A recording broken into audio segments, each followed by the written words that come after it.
The orbital city of Veos was a place of humming machinery and gray steel, a habitat where warmth had never been part of the design. Everything was built for efficiency. Corridors that ran in straight lines, fluorescent strips that buzzed faintly. Overhead, bulkhead walls that smelled faintly of recycled air. Glenn Hale had lived among it for 5 years, long enough that the monotony no longer pressed against him. To him, the flicker of the ceiling lights and the scent of boiled starch were as ordinary as breathing. The food hall he managed was tucked into one of the lower docks, a place where dockhands and registry clerks came to eat quickly before vanishing back to work.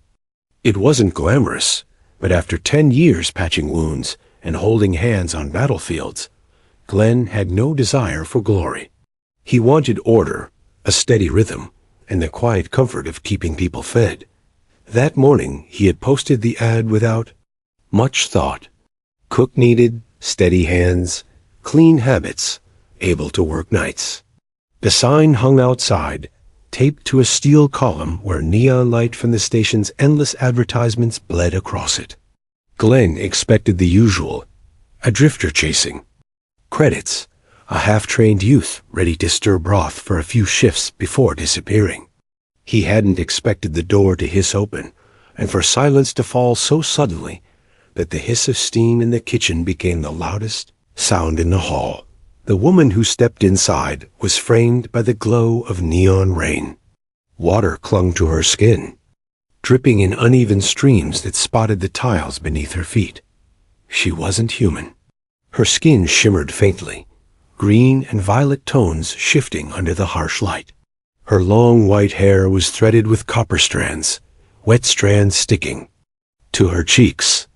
She wore ceremonial wraps, or what had once been ceremonial torn now, soaked through until the fabric clung transparent in places. Gold threads glinted in the folds, a ghost of dignity that had survived whatever she had endured. In her arms, pressed close against her chest, was a small bundle swaddled in damp fabric. A child stirred, a soft whimper cutting through the silence. The air shifted. Customers bent their heads over bowls, muttering. A man at the noodle stall let out sound that was half a scoff, half a warning. Alien women weren't a rarity on Veos, but one carrying a baby, alone, in rags that bore the scent of old rituals, that was something else. Glenn saw it in the way eyes narrowed, in the hostility sharpened by hunger and boredom. He leaned on the counter, setting down the manifest he had been studying, and let his gaze settle on her. Her posture was stiff, shin raised, exhaustion disguised as pride. He saw the tremor in her arms as she held the child tighter, her jaw locking, as if she dared anyone to challenge her presence. Her eyes, amber and feline, swept the room once before fixing on the piece of paper taped to the column. She read it once, twice, then turned her gaze directly on him. "I can cook nights," she said. The words were simple, but Glenn heard the strain beneath them, the kind that came from holding fear in too long. He studied her in silence, letting years of habit guide him. As a medic, he had learned to read people fast, posture, tone, the subtle lines around the mouth. She was close to collapse, but she carried herself as if rejection was familiar. She was forcing herself to stand, to meet his gaze, to prove that she was still more than whatever had reduced her to this moment. Behind him, a vendor cleared his throat pointedly. A warning. Don't do it. Glenn didn't look away. His voice, when it came, was steady, the same calm he had once used to keep bleeding soldiers from panicking. "What's your name?" Her grip shifted on the child, loosening just enough for him to see pale skin, freckled with faintly glowing spots. "Nairo," she said. The silence in the hall thickened, waiting. Glenn let it hang only a moment longer before nodding. "Trial starts now." Murmurs rippled behind him. Someone cursed softly under their breath. Glenn ignored them. He lifted the counter flap and gestured her forward. "You're dripping on the floor," he said, not unkindly. Nero hesitated, her gaze flicking once to the room of watching eyes. She had been turned away before. He could see it in the tightness of her jaw, in the swallow that betrayed how much the moment cost her. But after a breath, she stepped forward. When she reached the counter, Glenn extended his arms without asking. "Let me hold the child while you sit." For a second, she froze. Her breath caught, and he thought she might refuse. Then, slowly, her grip loosened. She passed the baby into his hands, every movement careful, deliberate. Glenn adjusted the blanket, settling the infant against his chest. The child stilled almost immediately, soothed by warmth. The room had gone quiet, save for the buzz of the lights and the soft patter of rain beyond the shutters. Glenn looked back at her, and in that moment the choice was made. Against suspicion, against muttered threats, against the weight of an entire city's prejudice, he decided she would stay. The next morning, the food hall came alive under the hiss of boiling broth and the scrape of trays against steel counters. The neon signs outside flickered against rain-streaked glass, bathing the hall in pale colors that fought with the fluorescence overhead. Glenn had risen early, as always, to clean the counters and sort supplies, but his eyes lingered on the quarters more than once. Nero was already awake when he checked. She sat upright on the cot, with the child swaddled against her chest, her posture rigid, even though exhaustion shadowed her eyes. "Did you sleep?" he asked, voice level. She glanced down at the infant before answering. "Not much. She wakes often, hungry." Glenn studied the baby, noted the shallow breaths, the faint glow of freckles along her cheeks. Not feverish, no rattle in the lungs. He had seen sick children before. This one was weary, but alive. "She'll manage," he said, and Nero studied him as if gauging whether he truly knew. When he added, "Field medic, 10 years, she seemed to accept it, her jaw tightening at the reminder that war had a way of leaving men behind in kitchens. By mid-morning, the first customers arrived. Dockhands with grease on their collars, registry clerks with tired eyes, the usual tide of bodies moving in and out, each wanting food quickly, none wanting to linger. Glenn put Nero on simple tasks: wash, slice, stir. She obeyed without comment, but her movements revealed experience. Her grip on the knife was sure, her strokes precise, even though her wrists trembled from fatigue. She seasoned broth with the smallest pinch of spice, lifting it to her nose before adjusting. Glenn noted it all. She wasn't learning. She was remembering. A dockhand leaned on the counter, eyeing her like a curiosity. "She knew?" he asked. "She's the cook," Glenn replied, voice flat. No invitation for further talk. The man smirked, but said nothing more. Others weren't as restrained. A woman in a registry uniform whispered deliberately loud to her colleague, "They're letting anyone handle food now." Both laughed softly, eyes sliding to Nero. The words cut the air. Like a blade, Nero froze, her ladle hovering over the pot. Shoulders squared, mask sliding back into place, she tried to steady her breathing. Glenn didn't intervene immediately. He finished stacking bowls, filled 2 with steaming broth, and then set them down hard enough on the counter that the sound snapped both women's heads toward him. "Eat it or don't," he said evenly. "The kitchen runs either way." The room hushed. The registry clerks looked away first. Glenn returned to the line without another word, his hands moving with the calm rhythm of a man who refused to yield. Through the rush, Nero kept her pace.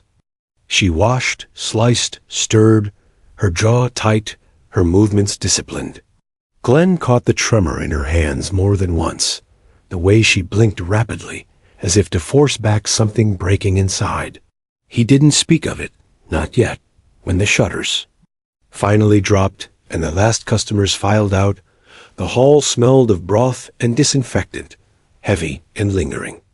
Glenn turned, drying his hands on a cloth, and saw her standing by the sink, shoulders tense. The child, still unnamed, slept in the basket near the warmer, freckles glowing faintly with each breath. "You kept your pace," Glenn said. It was praise, but plain, unadorned. Nero dried her hands, lips pressed tight. "They don't want me here. They don't decide who stays."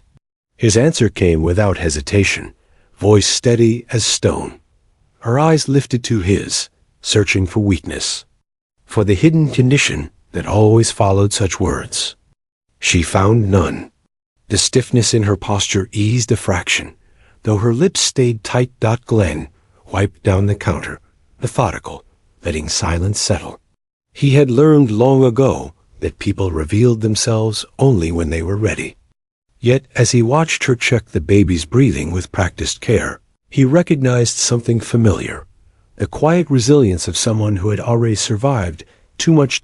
In the hum of the empty hall, under flickering lights, and the constant drip of rain beyond the shutters, Glenn felt the decision harden in him. Nero wasn't a guest, or a burden, or charity. She was part of the line now, and he would see to it that no one, not whispers, not dock bosses, not the station itself, would strip that away. That night, when he closed the door to his office, he left it cracked open so he could hear the baby stir. It wasn't caution. That kept him listening, but something heavier, something new. For the first time in years, he felt the weight of expectation settle not from his superiors or the demands of war, but from the simple truth that two fragile lives had placed themselves in his hands. He had not asked for it, but he would not turn them away. The third morning began with the same rhythm as the last lights humming on, the hiss of water boiling, the metallic scrape of pans against counters. Glenn moved through the kitchen with practiced economy, every gesture precise. Yet there was a difference now, a shift so subtle that only he might have noticed. The food hall felt less like an empty shell and more like a place where something was beginning to take root. Nero was awake before him. He found her sitting at the small table, hair tied back with one of her ceremonial wraps twisted into a makeshift cord. The baby, still unnamed, slept in the basket nearby, breathing soft and steady.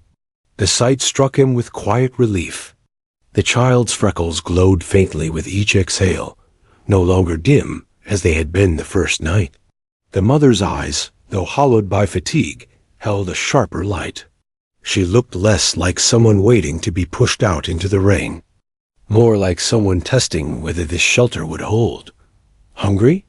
Glenn asked, setting a pot onto the burner. Nero's chin lifted a fraction.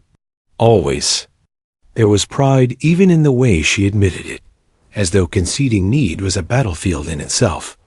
By mid-morning, the first customers arrived, heavier than usual, dock crews rotating in after a long shift. The hall filled quickly with the scrape of boots, the clatter of trays, the sharp exchange of orders shouted across the counter. Glenn worked the ladle, portioning broth with his steady hand, while Nero kept pace at the cutting board. She moved faster than before, her strokes precise, her seasoning balanced. He could tell now. She had been trained properly once, somewhere ceremonial, somewhere that had expected perfection. But the tension in the air was thicker. Glenn felt it before it showed itself. The way conversations hushed when she stepped closer to the line, the way eyes tracked her movements. He had learned to sense a wound before it opened, and this room was full of it. It came from a corner table. A worker with oil-stained coveralls, arms thick from labor, leaned forward, his voice pitched to carry. "You let her touch the food?" he asked, eyes locked not on Glenn, but on Nero. The question wasn't curious. It was sharp, designed to slice. Glenn didn't falter. His ladle kept moving, broth steaming into bowls. "She's the cook," he said. His tone was even, but final. The man's mouth twisted into a sneer. Cook? More like contamination. Who wants alien hands in their bowl? He didn't even look at the food. He wanted the room to hear him. The silence that followed was the worst kind, watchful, cowardly.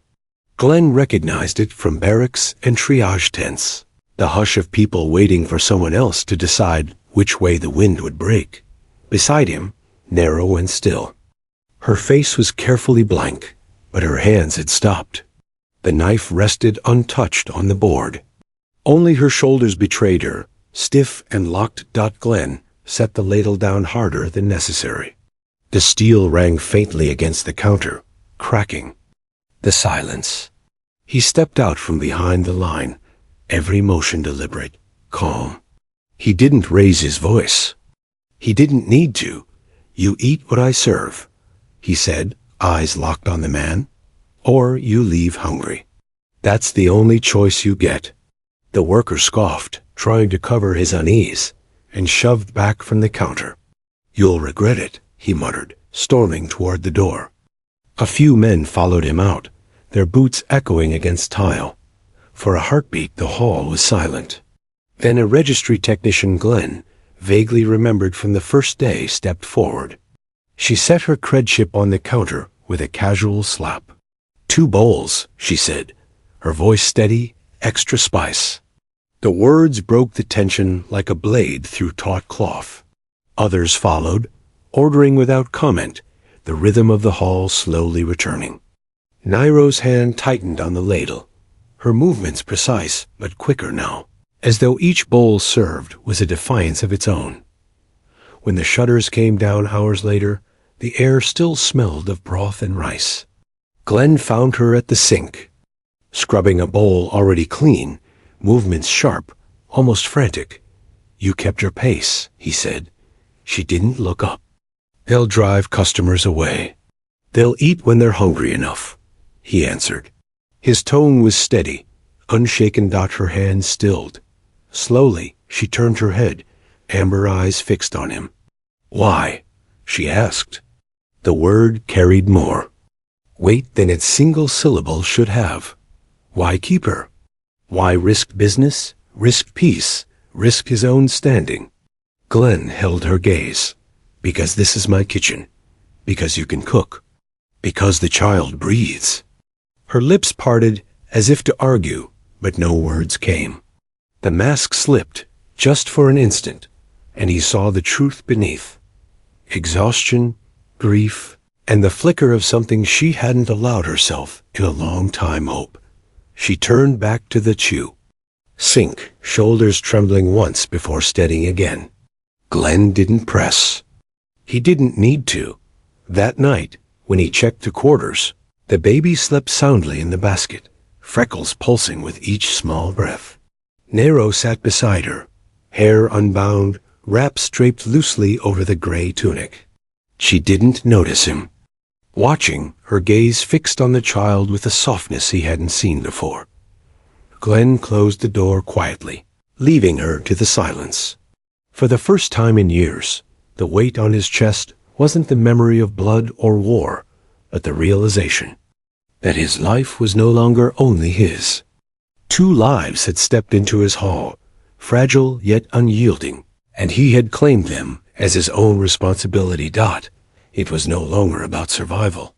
It was about belonging. Rain hammered the shutters that morning, louder than usual, a steady percussion that shook through the food hall walls. Glenn unlocked the front and slid the shutters up, already sensing the day would not pass quietly. He had seen the signs. The way notes slipped under the door had grown bolder, the whispers at the counter sharper. The city was tightening around them, waiting for the moment when quiet hostility could turn to open confrontation. Nero stood at the counter, knife in hand, hair pulled back in a makeshift braid. The baby slept in the basket nearby, swaddled securely in a strip of gray cloth she had cut from the spare linens. Glenn noticed the change in her movements. Less hesitation, more rhythm. But her jaw was tight, and her eyes flicked toward the door each time it slid open, as if expecting rejection to step inside, wearing boots and work badges. The morning rush swelled fast. Dock hands poured in, hungry after a long shift. Registry clerks shuffled in with stacks of data pads, their voices sharp with fatigue. The hall buzzed with steam and chatter, until a sudden hush spread through one corner. Glenn felt it before. He looked up. The crew boss stood at the counter, thick-armed, coveralls stained with oil, voice pitched to carry. He didn't order. He just leaned forward, a sneer tugging his mouth. "I don't eat when a mixed-blood alien touches," he said. Silence that followed was heavy.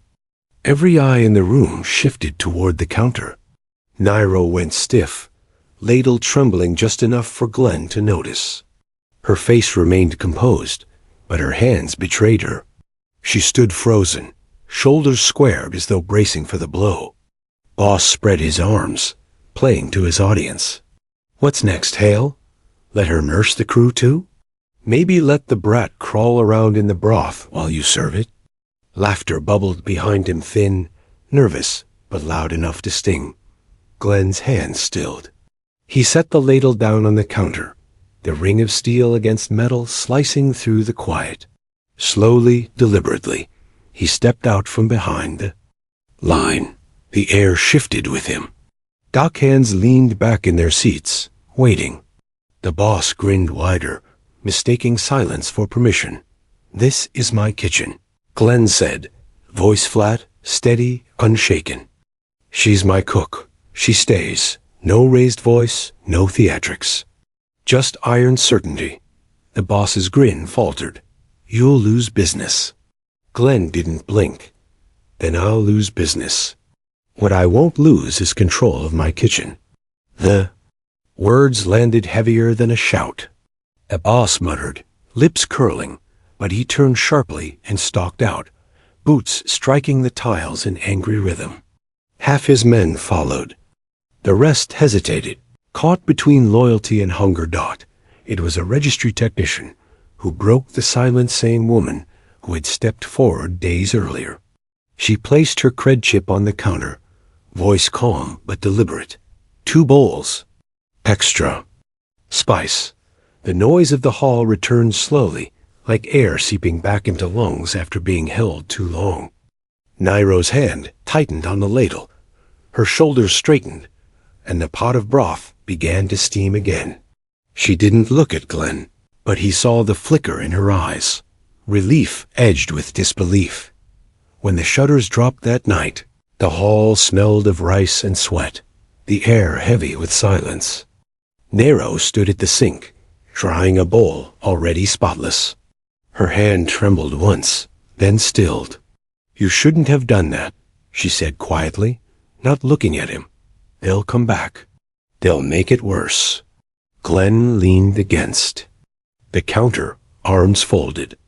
"Maybe, but I won't let them decide who works here." She turned then, eyes sharp, searching his face for doubt, for the hidden condition always waiting beneath promises. What she found instead was calm, unflinching certainty. Her lips parted, words caught in her throat. For a moment, her guard slipped. Her shoulders lowered, trembling, as if carrying a weight too heavy for too long. Lyra stirred in her basket, a soft whimper cutting the silence.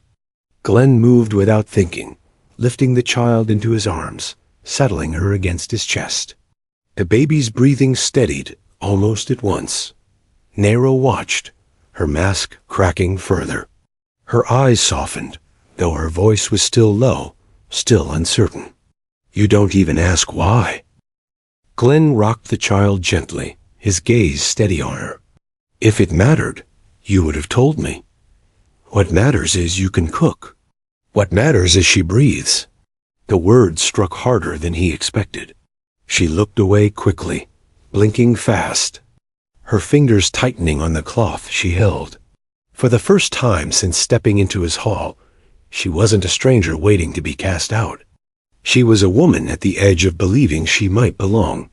That night, After the hall fell quiet, Glenn stood in the office doorway watching her. Nero sat on the cot, hair loose around her shoulders, golden wrap draped casually over the gray tunic. Lyra slept soundly beside her. She didn't notice his gaze. She just sat there, her hands folded in her lap, her posture finally slack. The rain outside hammered harder, drowning the city in its endless rhythm. But inside the food hall, the silence felt different, less like emptiness, more like possibility. Rain softened to a mist by the next evening, but the air in the hall felt thick with everything unsaid. Glenn closed the shutters early, more to carve out space than for lack of business. The day had been tense, customers coming and going with too many sidelong glances, whispers that carried just enough to sting. Through it all, Nero had worked. With a rigid pace, knife strokes sharp, seasoning by instinct, but her jaw never unclenched. She hadn't spoken more than necessary, and Glenn had let it be. He'd learned long ago that silence was sometimes the only bandage people trusted.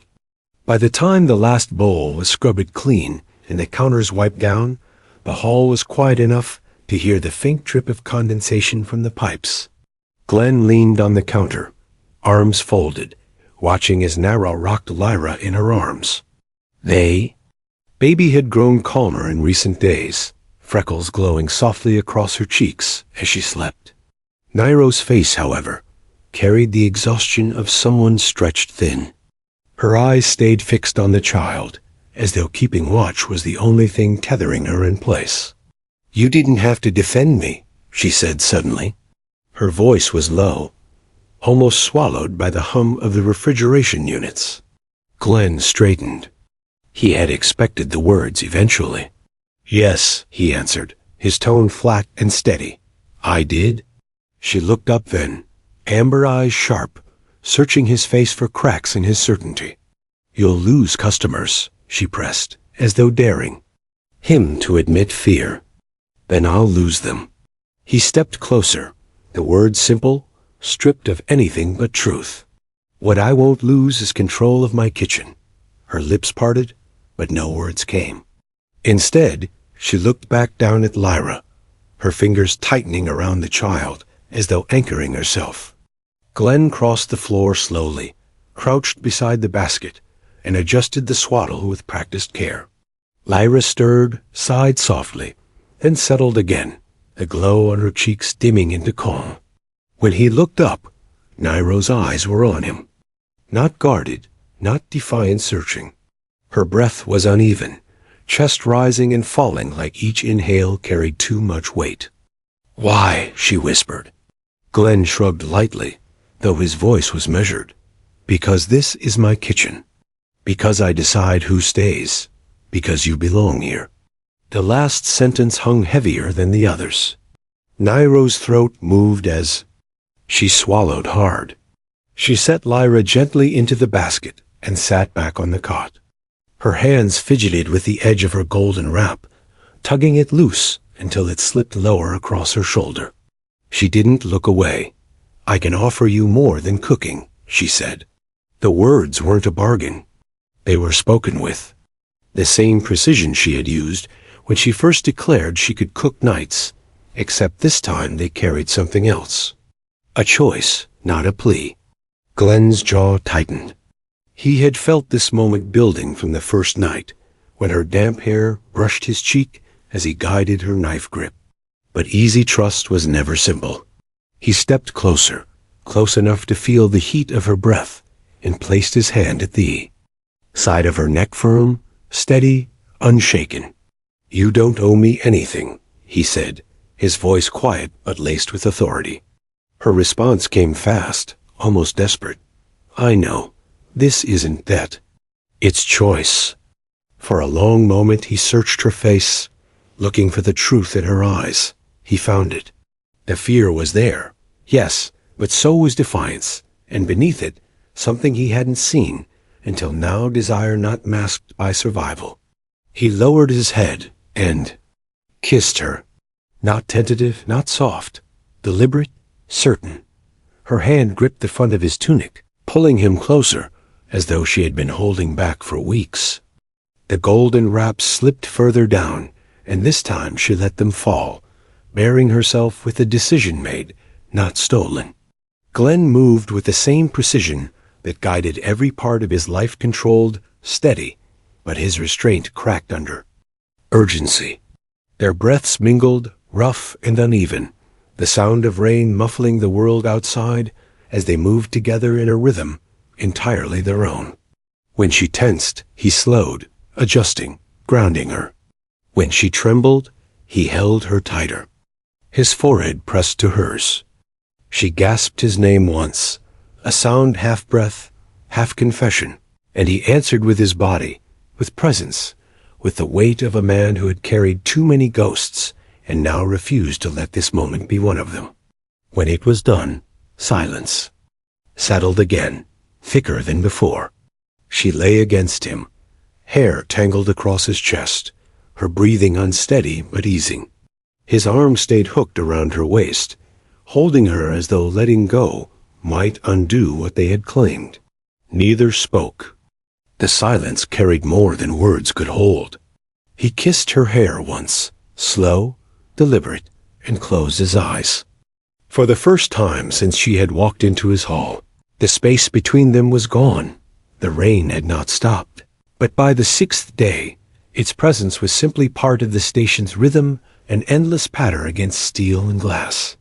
Inside the hall, however, the rhythm had changed. Glenn worked the ladle at the stove with steady motions, and Nero moved beside him on the line. Her strokes were faster now, sharper, as though reclaiming muscle memory she had once been forced to bury. There was no hesitation in her seasoning, no falter in her slicing. The baby, Lyra, slept in her basket by the warmer, wrapped tight in cloth Nero had fashioned herself. For the first time since she had walked in from the rain, she looked less like a stranger and more like someone who belonged. But belonging was not something the city handed over easily. Glenn felt it the moment the air shifted. Voices lowered. In one corner, dockhands leaned back, eyes sliding toward the counter. The crew boss was back. Oil-stained coveralls, broad shoulders, a sneer designed to fill space. He didn't bother with pretense this time. He stepped forward, loud enough for the whole hall to hear. "Still keeping her around, Hale?" he said, jerking his chin toward Nero. "Guess you haven't learned. Mixed blood hands don't belong in kitchens." The hall stilled. Chopsticks froze midway to mouths. Even the steam seemed to hang heavier in the air. Nero went rigid. Her knuckles whitened around the ladle, her body locked in place. Glenn saw the tremor at the edge of her wrist, the shallow rise and fall of her chest. He set the ladle down, steel ringing against the counter. Slowly, deliberately, he stepped out from behind the line and faced the room. No raised voice, no posture, just presence. "She's not just the cook," he said. His voice carried calm, steady as stone. "She's my partner. She stays. Anyone with a problem can eat somewhere else." The words dropped like a weight into the silence. The boss blinked, caught off guard by the clarity of it. He scoffed, trying to recover, but the edge was gone from his sneer. "You'll lose business." Glenn didn't move. "Then I'll lose it." "What I won't lose is this kitchen." The moment stretched. Men behind the boss shifted uneasily. Finally, the sneer cracked. He muttered something low and turned sharply, stomping toward the door. Half his crew followed him, boots echoing against the tile. The others lingered, eyes flicking between the counter and the steaming pots. Hunger outweighing pride. It was the registry technician, the same woman who had ordered from Nero on her first day, who broke the silence. She stepped forward, credship in hand, voice deliberate. "2 bowls," she said. "Extra spice." The clatter of trays returned, cautious at first, then steadier. Orders resumed, voices rising, the hum of the hall finding its way back to normal. Nairo ladled broth into bowls without speaking, her movements precise and unsteady at the edges. Glenn returned behind the counter, moving with the same composure he always had, as though nothing had happened. But when the shutters came down that evening and the last of the steam dissipated, the weight of it lingered. Nairo stood at the sink, drying her hands on a cloth, her shoulders rigid. "You shouldn't have said that," she whispered, not turning. "Said what?" Glenn asked, though he knew. "That I'm your partner. They'll come back. They'll make it worse." Glenn leaned on the counter, arms crossed. His voice was calm, unflinching. "Let them. It's the truth." She turned then, eyes sharp, searching his face for weakness. What she found instead was certainty, carved as clean as the lines in his jaw. Her lips parted, but no words came. She looked away quickly, blinking hard, as if refusing to let the room see what cracked beneath. Lyra stirred in her basket, a soft whimper breaking the silence. Glenn moved without hesitation, lifting the child, holding her steady against his chest until her breathing calmed. Nairo watched, the tension in her face softening despite herself. "You don't even ask why," she said quietly, almost as if testing him. Glenn's hand brushed the baby's back, his voice even. "If it mattered, you would have told me. What matters is you can cook. What matters is she breathes." The words struck deeper than he intended.